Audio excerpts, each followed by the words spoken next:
Welcome again participants to this MOOC course on climate change, vulnerability and adaptation. I am Shahab Fazal, faculty in the Department of Geography at Aligarh Muslim University. In our previous discussion, I explained the distinction between climate and weather, where climate change and significance of atmosphere, the greenhouse gas effect and the resultant global warming, sea level rise, etc. They all were explained. Now today, moving ahead in this session, we would learn the phenomena of climate change a little deeper and its various dimensions, especially its causes.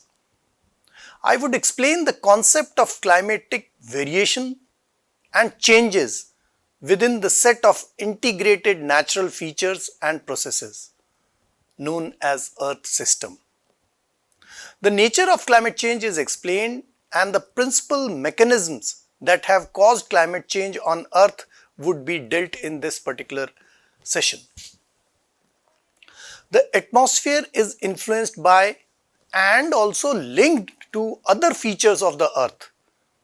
For example, it is linked to oceans, the ice masses, glaciers, land surfaces, and also vegetation cover. Vegetation cover is very important and critical in the context of our discussion on climate change. And all these oceans, glaciers, land surfaces and also vegetation together, they make up as an integrated Earth system in which all components interact with and influence one another in complex ways. Like climate influences the distribution of vegetation on Earth's surface. For example, deserts exist in arid regions, forests in humid regions, but vegetation also in turn influences the climate by reflecting the radiant energy back into the atmosphere or transferring the water and latent heat from soil to the atmosphere and influencing the horizontal movement of air across the land surfaces. So in that context, it's very interesting to understand the finer points of climate change. One very obvious question for this present day climate change phenomena is to know its causes. The most direct answer to it that although its causes are many and these causes are very complex, interrelated, but scientists are suggesting that modern day climate change is largely due to the human activities. There are conclusive evidences regarding the intervention and activities of humans over the Earth's surface. The population over Earth has increased significantly.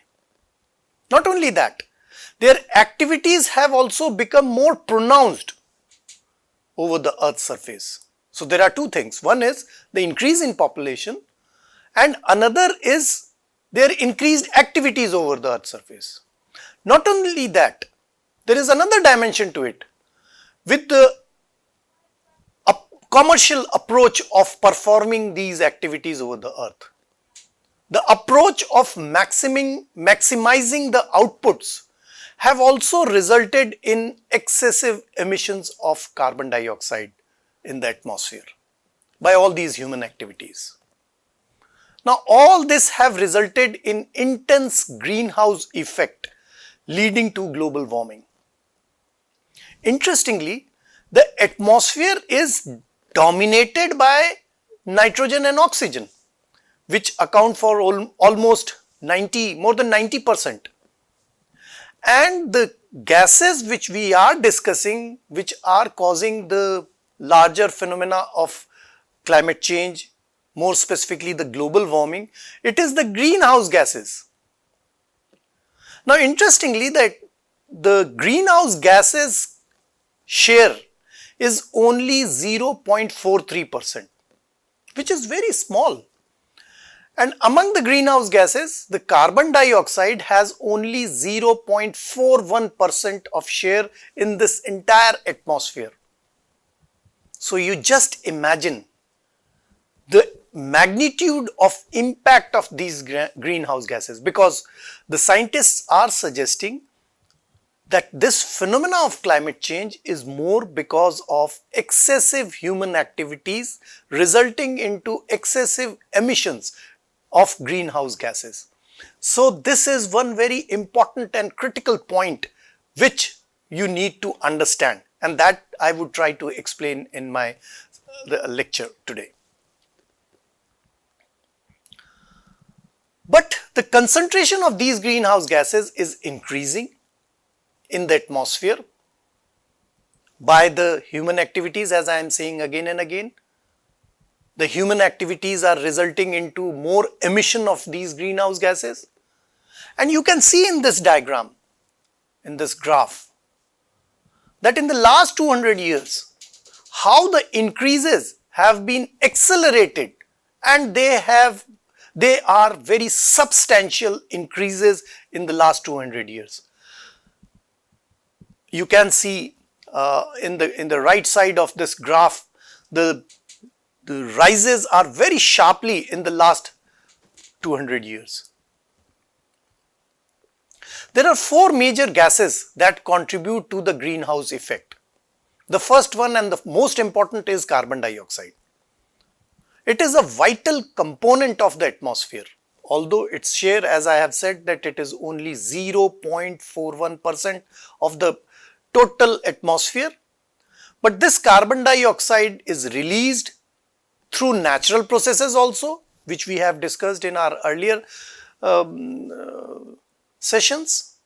For example, whenever naturally volcanic eruptions take place, there are emissions of various gases, including carbon dioxide. But more importantly, through human activities, especially by burning fossil fuels and also the deforestation process, they are resulting into carbon dioxide, emission of carbon dioxide. I would explain it further later, a little later. Another important gas among this group of greenhouse gases is the methane. Like many atmospheric gases, methane comes both from natural sources as well as due to human activities. Methane comes from plant matter breakdown in wetlands, and also it is also being released from landfills and also through rice farming. Interestingly, livestock animal also emit methane from their digestion and manure, etc. It is also being released by leaks from fossil fuel production and also through transportation.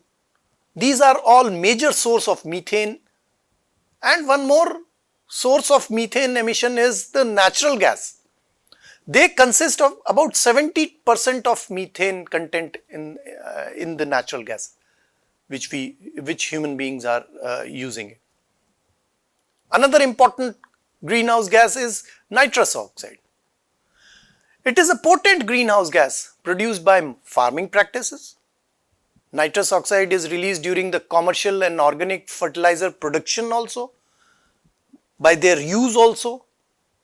Nitrous oxide also comes from burning fossil fuels and burning vegetation, and it has increased by almost 18% in the last 100 years. That's again substantial. Another gas or another component of greenhouse gas is the chlorofluorocarbons.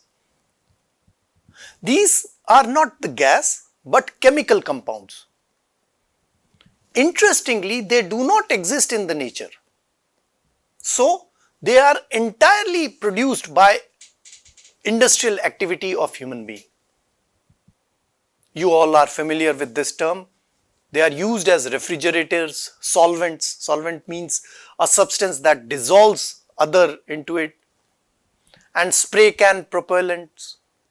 They are the source of release of chlorofluorocarbons, which is very detrimental. There is no doubt about it. Another atmospheric constituent that contributes to the greenhouse effect is water vapor.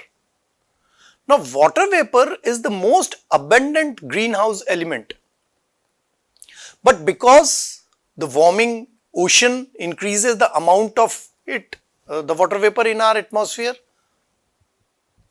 but it is not the direct cause of climate change.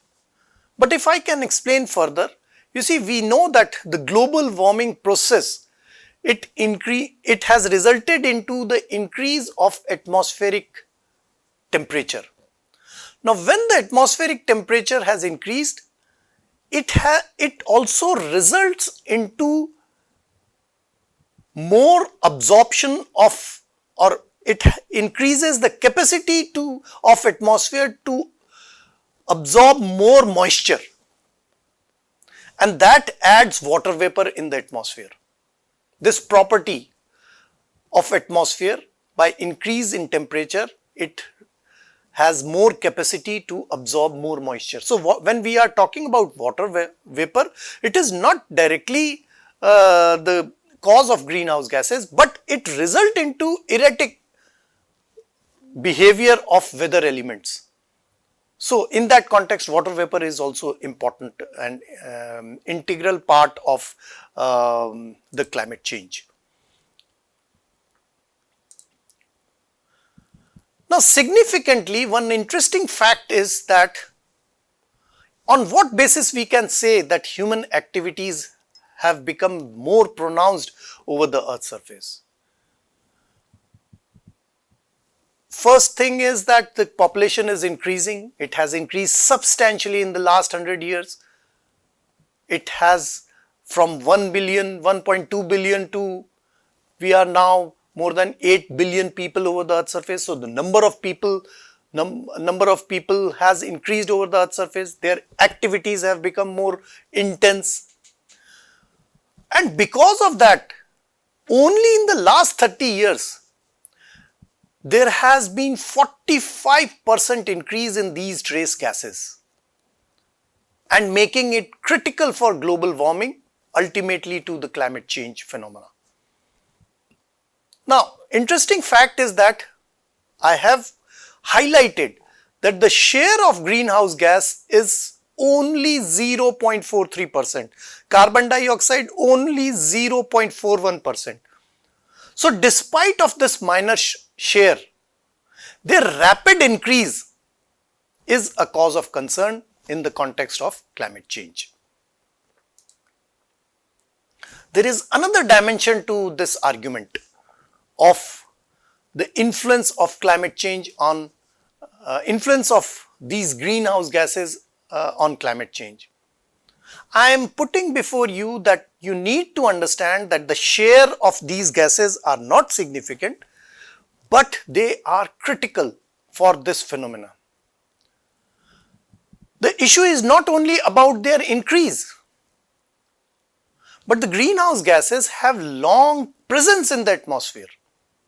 Now, what does it mean? It means that the greenhouse effect is essential to life on Earth. There is no doubt about it, as I have explained in my previous lectures.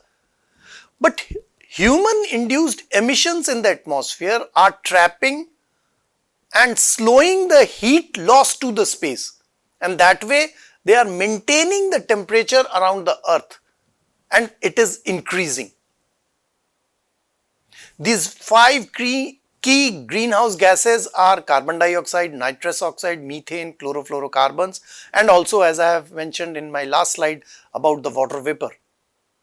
While natural processes have played a role in the past climate changes, the evidences are conclusively showing that the current warming cannot be explained by the natural processes. So, the present climate change is only because of intense human activities and greater emissions.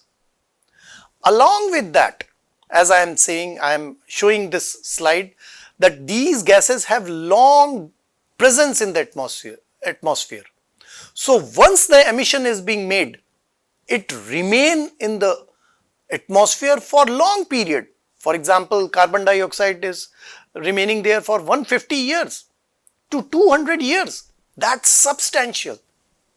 So, this is in the context of our effort to lower down the emissions, carbon dioxide emissions. Even if we start now lowering down the carbon dioxide emissions, their impact will take time. That's another issue which we need to keep in mind. So you can understand that their share is lesser, the greenhouse gases, but their impact are enormous. There is no doubt about it.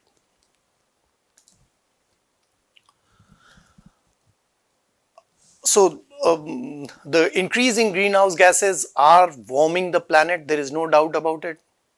And scientists attribute the global warming trend observed since the mid 20th century to the human activities, their expansion and resultant greenhouse effect warming that results when the atmosphere traps heat radiating from the earth. So that is what I have explained you.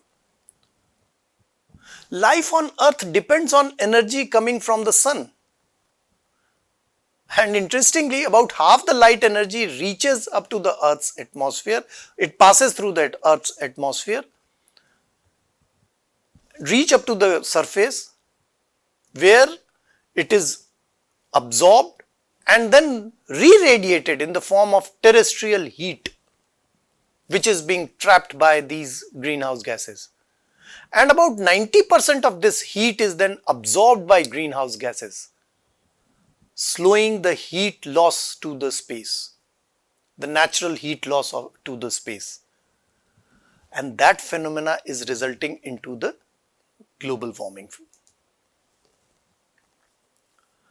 Now, again, if I can repeat that over the last century, burning of fossil fuel like coal, oil, they all have increased substantially, resulting into the more and more concentration of atmospheric carbon dioxide in the atmosphere.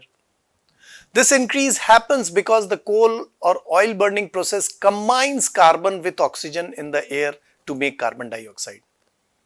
To a lesser extent, clearing of land for agriculture, industry and other human related activities have also resulted into increase in concentration of greenhouse gases.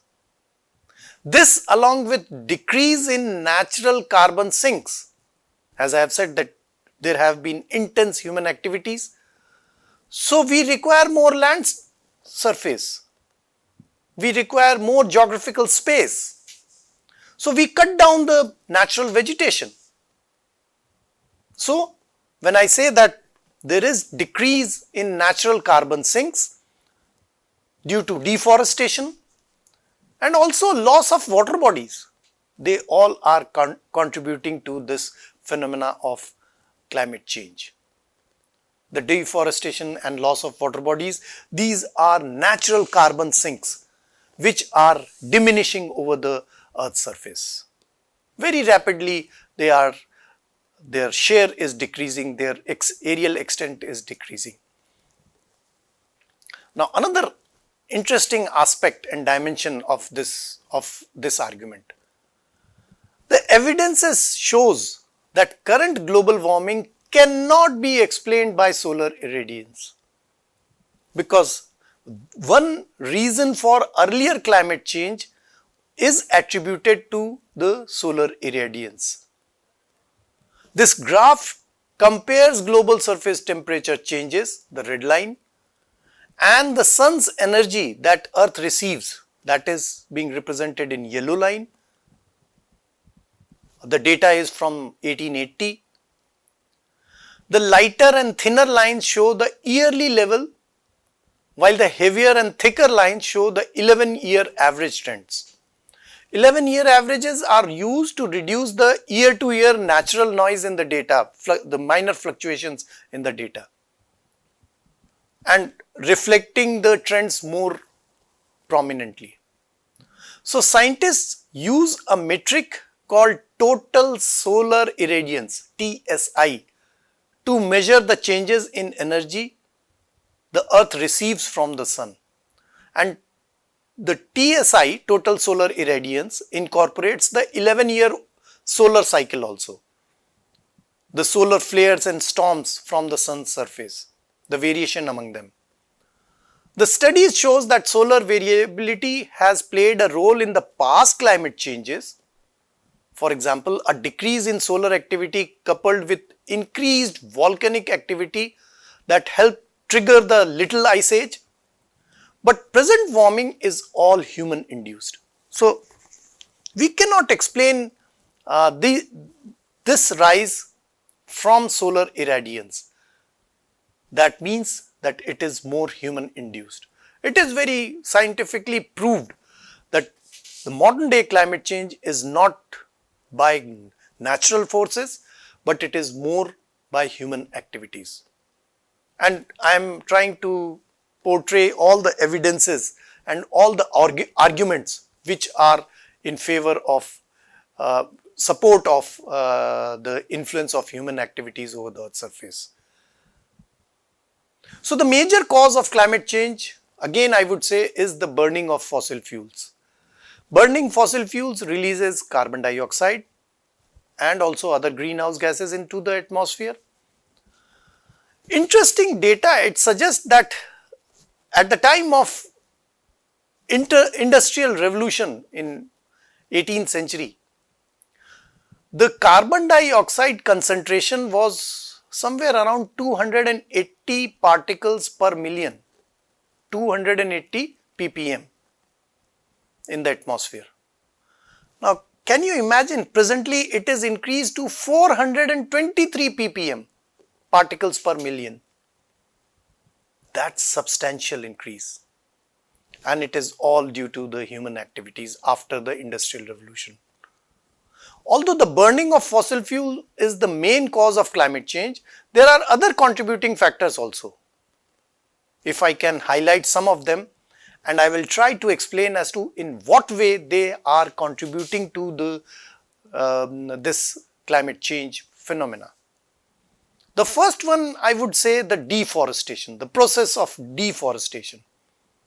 As I have said, the trees act as carbon sinks, absorbing the carbon dioxide from the atmosphere. Their photosynthesis absorb carbon dioxide. Now, what we are doing over the Earth's surface, we are cutting them down. It means that there is more carbon dioxide which will remain untreated. They will remain in the atmosphere because these carbon sinks are being destroyed. Due to deforestation, the trees are no longer there to store and remove the carbon dioxide.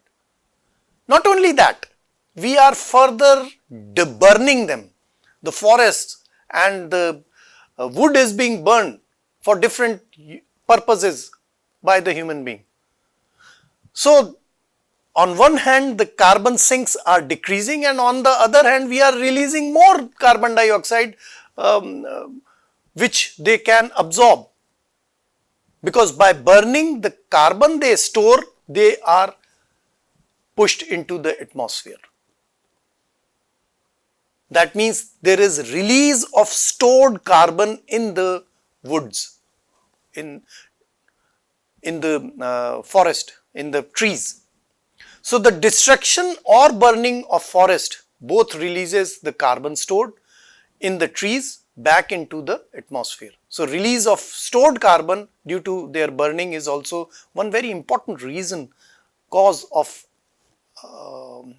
addition of greenhouse gases into the atmosphere. Another is agricultural activity. The farming practices are responsible for releasing greenhouse gases into the air. There are several ways in which agricultural activities contribute to climate change. The livestock farming, the cattle, sheep and other livestock, they produce methane during their digestion, the fermentation process. The fertilizers and the cycle of nitrous oxide. The use of nitrogen based fertilizers releases nitrous oxide, a potent greenhouse gas. Another interesting reason can be the landfill. When biodegradable waste such as food, paper, card, dumped into the landfill sites, which is so common and being encouraged by civic authorities to dump the biodegradable waste.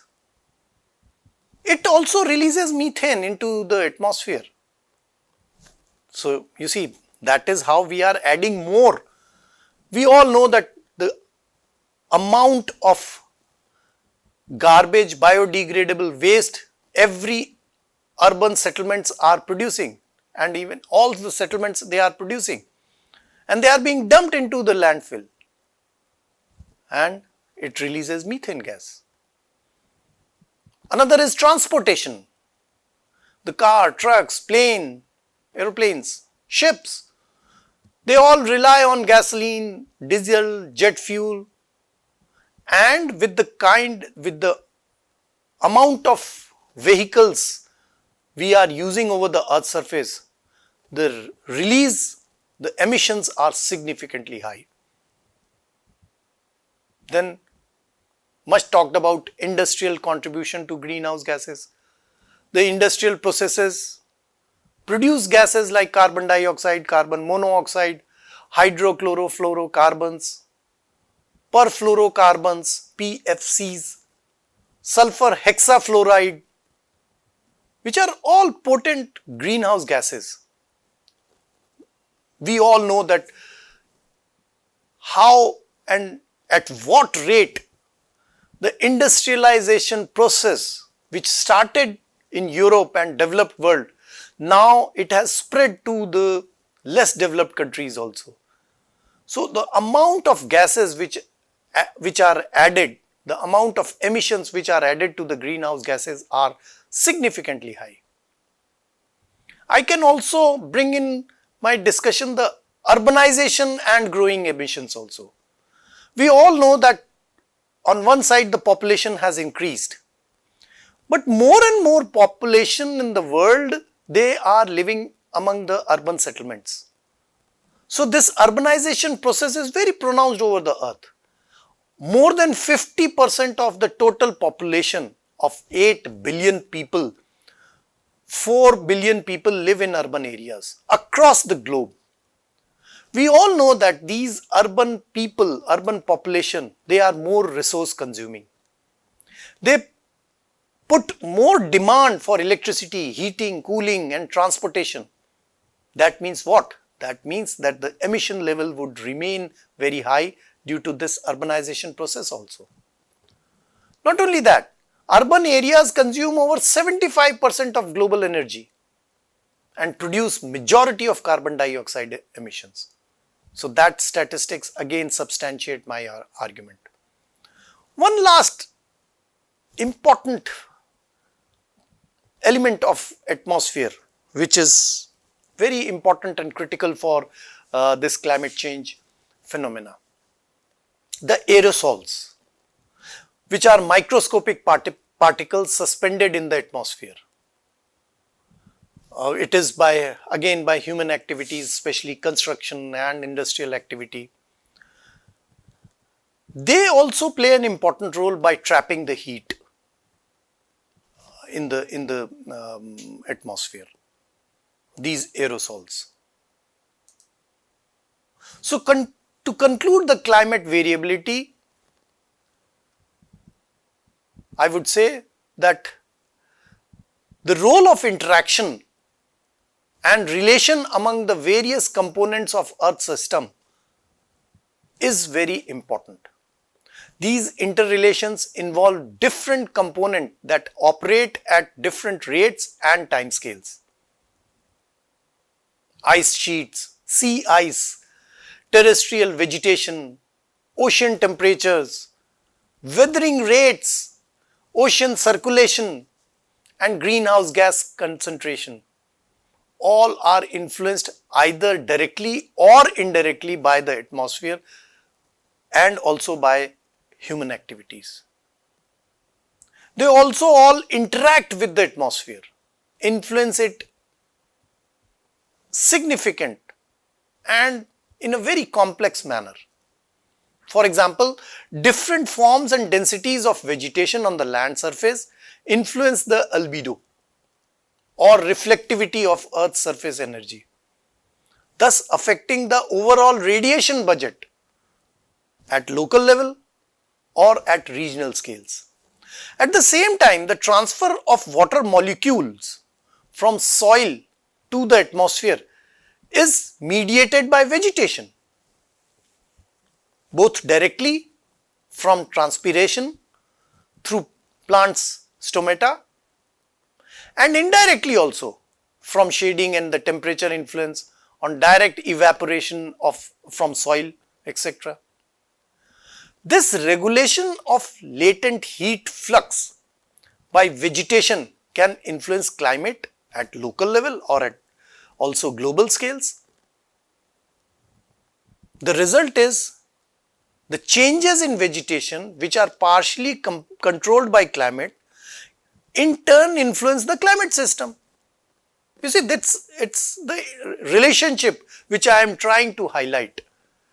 The vegetation also influences the greenhouse gas concentration, as living plants constitute an important sink for atmospheric carbon dioxide. I have explained it. Whereas they act as source of carbon dioxide also when they are burned, as I have explained earlier, in the form of wildfires, and also they undergo decomposition. So these are interrelations among the various components of Earth system which are very critical both for understanding past climate changes and also predicting future ones. So now you have fair idea as to how this phenomena of climate change we can attribute to the human activities for the modern day changes. So to conclude this discussion, I pose one question to all of you. You just think about it. What is your contribution to global climate change? More importantly, I would ask you that which of your activity can help in reducing the causes of climate change. I have pointed out many reasons for the increase in greenhouse gases, how the human activities are resulting into increase in greenhouse gases. So which activity you feel that if you curtail, then the impact of greenhouse gases would be lesser. The concentration of greenhouse gases can be lowered in the atmosphere. Think about it, because we all need to act judiciously to live over the Earth's surface in sustainable manner. I would say that the contribution of each individual is very critical for our survival over the Earth's surface. So we need to be responsible, act responsibly. After all, it is about our planet Earth.